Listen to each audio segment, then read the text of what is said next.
ሰው ከሰው ሲጣላ ይታለፋል በርቅ ይታያል በሸንጎ በዳይ ይቅር ይላል በደሉን ዋጥ አርጎ ሰዎች ሰላም ፈጥረው ጥላቻን በደስታ ሲቋጩ በምን እርቅ ይወርዳል ከራስ ጋር ሲጋጩ። አሰላሙ አለይኩም ወራህመቱላሂ ወበረካቱ። ውድና የተከበራችሁ የቻናሌ ቤተሰቦች እንዴት ናችሁ? ደህና ናችሁ ወይ? እኔ ያለሁ አልሐምዱሊላህ። ለቻናሌ አዲስ ከሆናችሁ ላይክ፣ ሼር፣ ሰብ እያደረጋችሁ አበረታቱኝ። ከጎን የሆናችሁ ለምታበረታቱኝ ከልብ ነው የማመሰግነው። እንግዲህ ሄሉሻ በግራ በቀኝ አስቀምጣ እንዴት ናችሁልኝ? የወደደ ሟች ነው እያለች ነው እንግዲህ። ለማንኛውም ብዙ ሰዎች እየተንጫጩ ሰምቼ ነበር ትናንትና። በጣም የሚወዷት ልጆች ራሱ እየሰደቧት ልታጋድል ነው መድሬዎች እያሉ ነበርና ያው እንግዲህ ይሄ የእሷ ህይወት ነው። እኛም መክረናል በትንሹም ቢሆን ግን በእሷ ህይወት እናንተ መሳደብ የለባችሁም። ከቻላችሁ ጥሩ ምክሮችን ለመምከር መሞከር ነው እንጂ ሰው ልጅ ስለተሰደበ ምንም ሊያደርግ አይችልም። እና ያው የኛ ህዝብ ታውቃላችሁ፣ ጥሩ ከሰራን ሁሌም በጥሩ ነው የምንነሳው። ትንሽ ስህተት ካያችሁብን ደግሞ ያው በዛው ልክ ነው የምታጥረገርጉን ማለት ነው። እና ግን የሰው ልጅ በልኩ መሆን አለበት። ጥሩም ሲሰራ በልክ መጥፎም ሲሰራ በልክ መሆን አለበት። እና ሄሉ እንግዲህ የእሷ ህይወት ነው። ምክር እናንተ የእውነት ሰው እንዲቀየር ከፈለጋችሁ የምትወዱትን ሰው በምክር ነው። ለዛም ነው ብዙ ጊዜ አሁን ስህተትም እየሰሩ ትክክል እያላችሁ የምታልፉ አይነት ሰዎች አላችሁ። በቃ ግን አንድ ቀን እናንተን በሉ ሲላችሁ እናንተው ሰዎች ናቸው የምታዋርዷቸው። እና የሆነ ሰው ከሆናችሁ በቃ ሰው ምንም ብትወዱት እንኳን ሰው ሲሳሳት ካያችሁት በሰዓቱ ላይ ማረም አለባችሁ። ይስማችሁም አይስማችሁም እናንተ ግን ትክክል ያልሆነን ነገር ላዝም ወዲያውኑ መመለስ አለባችሁ። እንዲሁም ደግሞ በቃ ጥሩም ሲሰራ ደግሞ ያን ያክል ምክንያቱም በጣም ማመስገን የለባችሁም። ለምን ያን ሰው ያን የሰራው መልካም ስራ በቂ መስሎ ይታየዋል። ነገር ግን በትንሽ ከሆነ ሰዎች በቃ ከዚህም የተሻለ መስራት እንዳለባቸው ነው የሚገባቸውና ከዛም አንጻር ነው እንግዲህ ሰዎችን በልክ ማድረግ አለባችሁና ሲቀጥል ደግሞ የሰው ልጅ በራሱ ህይወት መሰደብም የለበትም። እሷ ታውቃለች። ይሄ እንግዲህ የእሷ ህይወት ነው። ግን እኛ ሁላችንም ወደ ወንሶች እውነት ለመናገር በተለይ የእሷ ተከታይም ሆነ ከውጭም የሚያዩት ሆነ በቃ የእሷን ጥሩ ነገር ላይ ምክንያቱም ብዙ ሰው የሰው ሲጎዳ ማይፈልግ በጣም ብዙ ሰው አለ እና ስለዚህ አሁን በጣም ብዙ ሰዎች ያስባሉ። እሷ እንደነገርኳችሁ ከአንድም ከሁለትም ሶስተኛ ነው ያብ እንግዲህ ያብ ጋር ስትጣላ ብዙ ሰው አዝኗል። በቃ የሆነ እንደውም እሷ ጠንካራ ሆናለች አሁን ላይ ብዙም አይደለችም ስነግራችሁ። በፊት ነበር በእንዳልክ በተለይ በጣም ተጎድታ ነበር እና አሁን ላይ ግን ካላሴም አንዳንድ ጊዜ ምንድነው ማረም የሚባል መራራም ሲደጋገም ማር ይሆናል ይባላል እና ለምጄዋለሁ ብላለች። እና እንደነገርኳችሁ እኔም ብያለሁኝ ማስተዋል አለባት። በነገራችን ላይ እንዳልኳችሁ ልውል የራሱ ሴራ ሊኖረው ይችላል። እናቷ እንግዲህ እኛ አይደለንም። እናቷ ግን ሰምታችኋታል። በዚህ ትዳር ውስጥ ሌላ ሶስተኛ ወገን ካለበት ይሄ ልክ አይደለም ብላለች። በቃ እኔም ያልኩት ራሷን ቆም ብላ ማሰብ አለበት። አሁን ላይ በእሷ ህይወት ማንም መግባት የለበትም። በቃ አሁን ተጣልታ በሴኬንድ ውስጥ ሌላ ሰው ማስገባት የለባትም። ይህ ውሳኔ ራሷና ራሷ ብቻ ናት። ነገ ጧት እኛ ብዙዎቻችን ዛሬን እንጂ ነገን አናስብም። ግን ደግሞ የሰው ልጅ ዛሬንም ነገንም ማገናዘብ አለበት። ዛሬ ያስደስታችሁ ነገር ነገ ያስለቅሳችኋል። ዛሬ ያስለቅሳችሁ ነገር ደግሞ ነገ ያስደስታችኋል። ስለዚህ እናንተ ማሰብ ያለባችሁ ዛሬን ብቻ ወይም ነገን ብቻ ሳይሆን ዛሬያችሁን አጨለማችሁ ነገንም መደሰቱ ጥሩ ቢሆንም ግን ደግሞ ዛሬ ባለንበት ልንሞት እንችላለን። ገባቸው?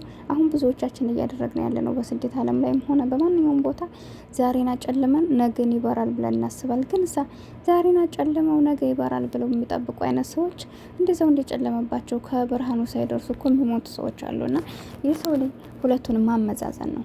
ዛሬም ላይ በጣም መጎዳት የለብንም። ነገንም ደግሞ በጣም የሚጎዳና ነገሮችን ማድረግ የለብንም። እና በቃ ባለንበት እየኖርን ነገንም ማሰብ ማለት ነውና ከዛ አንጻር እንግዲህ ሄሉ ስለተጎዳይ ካሁን በፊት ባንዴም በሁለቴም እንግዲህ ልትሰበር ትችላለች። ስለዚህ ግን ያብ አሁን አጥፍቷል፣ እንደነገርኳችሁ አጥፍቷል።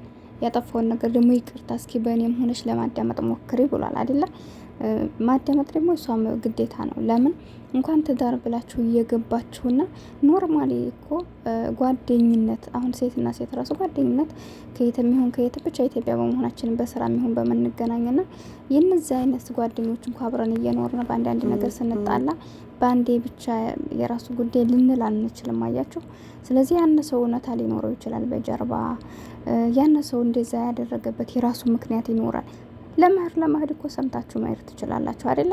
ሰምቶ መሄድ ጥሩ ነው። ግን ለመሄድ አሁን ዝም ብላችሁ ቸኩላችሁ የእሱንም እውነታ ሳታዳምጡ ስታችሁ የምትሄዱ ከሆነ እኔ ነግሬያችኋለሁ፣ የእሱ እውነታ ቢኖረውስ ከሄዳችሁ በኋላ ጻጻት እንጂ ለመመለስ ይደብራችኋል። ለምን ድሮ ረግጣችሁ ሄዳችሁትን ተመልሳችሁ ንቀት ነው የሚመስለን። ነገር ግን ከቦታው ላይ ሆነን የእነሱን ነገሮች መቀበል ምን ችግር አለ? ማውራት ያነ ሰውዬ ሁኔታውን በቀዝቀዝ ብለን የሆነ ነገር ባለን ቁጥር መክላት ሳይሆን አንድ ሰው እኮ የሆነ ነገር ሊነግራችሁ ፈልጎ እናንተ የምታነቅፉት ከሆነ ያሰበውን መልካም ነገር ቢያስብ ራሱ አይ ካሁኑ እያነቀፈች ብነግራት ምን ትደሰታለች ብሎ ከሆነ ታውንም ሊደበቃችሁ ይችላል። እና የሰው ላይ እኔም እንደዚህ ችኩል ነበርኩ። ግን አሁን ላይ ሀታ ለው የሰው ላይ ማታ አብረን የሚኖር ሰው በፊት በቃ አጥፍቶ ያንን ጥፋት ካየሁ ማስመሰልም ሆነ በቃ ማለፍ አልችልም። አሁን ላይ ግን ማስመሰል ሳይሆን ቢያንስ እስቲ ተረጋግቼ ላዳምጠው እኔ ከምጠይቀው ከሱ አንደበት ይምጣ ብዬ ስጠብቅ ወላሂ ነው የምላችሁ እንዴ አንዳንድ ጊዜ ተናጋሪ ሰው ዝም ሲል ያስፈራል። የሚገርማቸውና እነዛ ሰዎች ለምንድን ነው ዝም ያለችው? መሆና ነው ለምን እንደዚህ እኮ አልነበረችም? ሳያቸው እነሱ ጥያቄ ይፈጥርባቸውና እነሱ ያሰቡትን ነገር በስርዓት ይነግሯችኋል። እናንተም እንደተጎዳችሁ ይረዳሉ። እንደነገርኳቸው ተናጋሪ ሰው ዝም ካለ ከባድ ነው። እና ከዛ አንጻር በቃ ከነበራችሁበት ሁኔታ ያንን ነገር መቸኮላችሁን ሰው የሚጠላው ከሆነ በራሳችሁም ዋጋ የሚያስከፍላችሁ ከሆነ በቃ መቀየር ይሄ እኮ የምንቀይረው ነገር ነው አይደለ? ሰላም የሚሰጠንን ነገር ነው እኛ የሰው ላይና እንደዛ መሆን አለብን። ስለዚህ ሄሉ አልተጎዳችም እያልኩ አይደለም። እኔ እንደሌላው ሰው እንዴት ና ብዬ ልናገር አልችልም። ምክንያቱም ይሄ የእሷ ህይወት ነው። የእሷም ህይወት ባልኖር ይሄ ነው ብዬ እኔ ሰዎችም መጥፎ ቃል መናገር አልፈልግም። እንደነገርኳችሁ ግን እዚህ ጋር አሁን ያብ ልክ ነው ያልኩበት ነገር እሱ ቀለበት የእሱን ቀለበት ለብሳለይ ቀለበት ካሰሩ 15 ቀን አልሆናቸውም። በ3 ቀን ጸብ ተፈጠረ። ለዛ ጸብ መንስኤው ደግሞ ልዑል ነው አንጥቶ አሳይቶ ነው አይደለ እንዴ? ምናልባት ያን ላይ እንዲያለውን በግሉ ፈቶ ሊገላገል ሊሆን ይችል ነበር። ግን ልዑልም እንደዛ እያቀራቀረ ያለው ልጅቱን እየጠራ እሷን እያመጣ እሷ ከሌለችበት ህዲ አላገኝ ያብ እኮ ሄዶ አላገኘችውም አይደለ? አንጥቶ ነው መጀመሪያ ያገናኛቸው። ስለዚህ በኋላ ነው እንግዲህ ያንን ነገር ሄሉም ስትቀየምበት ካሁን በኋላ እንዲያታገኘ ብዬ ልጨርስ ነው ብሏል። ምን ችግር አለው? እውነቱም ከሆነ እውነት ነው፣ ውሸትም ከሆነ ደግሞ መጨረሻውን አይታ መለየት ትችላለች። እና በሷ ምክንያት አሁን ልዑል ተመታ። ትናንትና ልዑልን ከመታው ያብን አልፈልግም ይሄ ሊሆን አይችልም በፍጹም። ምክንያቱም አሁንም ያብም ነገጧ ደግሞ ልዑል ተነስቶ ያብን ቢመታው ምንድነው ችግሩ? ማናት ምክንያቱ? እሷ ናት አይደለ እንዴ? ስለዚህ ዟ ችግር ውስጥ ትገባለች። እንዲህ አይነት ነገሮች ደግሞ ወዲያ አንዱን ማለት አለባት። ልዑል ጓደኛዋ ነው፣ ያነ ደግሞ የትዳር አጋሯ ነው። እነሱም በአንድ አይን ማየት የለባትም። በቃ ይሄ ነገር እንዲበርድ እንደውም ከቻለ ለማስታረቅ መሞከር፣ አስታርቃ ነገሮችን ለማስተካከል ብቻዋን ለማሰብ ብቻዋን ከሆነ ያብም ጸባይ አይፈጥርም። ገብቷቸዋል። ለምን ያናደዋል? ትናንት በሱ ምክንያት ተጣልቶ ዛሬ ላይ እሷ ጋር አበባ ፈርሾ ሲያየው እናንተም ብትሆኑ በራሳችሁ አስቡትና ሄሉ ተረጋግታ መውጣትም ካለባት ተረጋግታ መውጣት አለባት።